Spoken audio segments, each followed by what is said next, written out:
Center, as we are joined here by USF Dons head coach Todd Golden.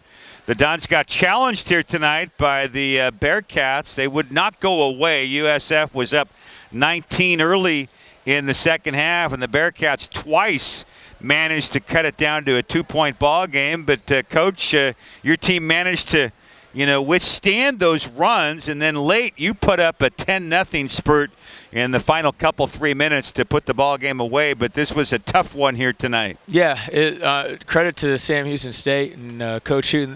They're a good team, man. They're really good, and I thought we played exceptionally well again in the first half and got up by 17 at halftime. And it was just a matter of time before we started missing some shots and having some kind of careless turnovers. And they took advantage. They hit a lot of big-time transition threes that really kind of tightened that game late.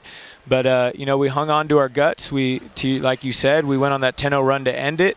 And, it was the first time that we really had some in-game adversity besides the Yale game. Proud of the way our guys finished the job. I thought Jimbo Lull and Kai Mitchell had a heck of a battle on the front line. Yeah. I mean, to expand on that a little bit. Yeah, I mean, they're both really good players. Kai Mitchell was someone we were a little concerned about because he's a little undersized from a height standpoint, but he definitely plays bigger than he is. He's strong, but he's really, really quick. And they like to kind of isolate him and move him out on the perimeter so he can kind of rip and try to make drives around our bigs. But, Jimbo did a great job for the first 30 minutes. He got some garbage baskets early, Kai did. And Jimbo really made him pay, minus that little stretch in the second half where they called him for a couple offensive fouls. But he gave us a big lift, 14 points, 6 rebounds, 3 assists. I thought Jimbo had a really good night. Let's talk about how Jimbo has improved over the years, because as a freshman or sophomore, the kind of player like Mitchell really gives him a rough time, that guy that's got maybe just a little bit quicker step. But here tonight you can see how his game has grown from 3-4 years ago and how mature he is now as your frontline center. Yeah, it's been a gradual improvement every year. As a freshman, he was able to give us some good backup minutes here and there. As a sophomore, he started kind of taking on more responsibility. Obviously, last year we were able to insert him into the starting lineup.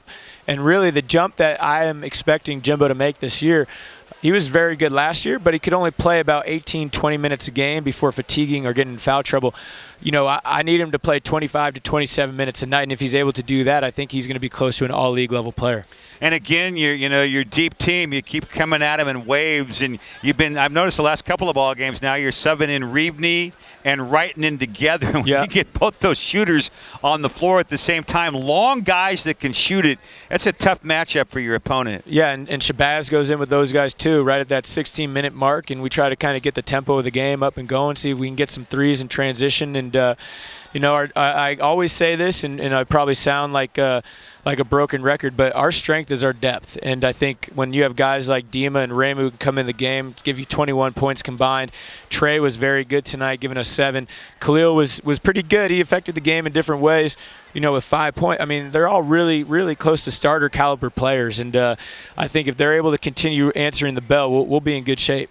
6-0 start for your team. I know, as the head coach, you get kind of absorbed in scouting and thinking about the next ball game. But, as a first-year head coach, have you had a chance to maybe step back a time or two, and are you enjoying this 6-0 ride so far? Absolutely.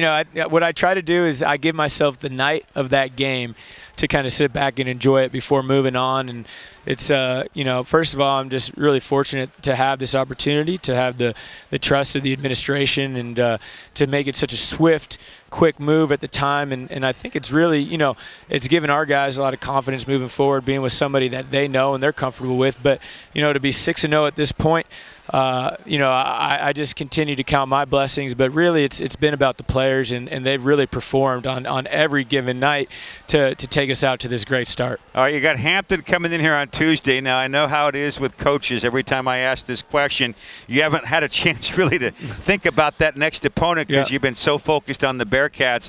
But what do you know about Hampton? I know that one thing, we start at noon, so you got to get out here a little bit earlier, and that's going to be different to turn on the energy level at that time for your players. Yeah, it's going to be an adjustment. It'll be a little bit like a tournament game, either in the conference or maybe in the NCAAs when you play at a kind of random time.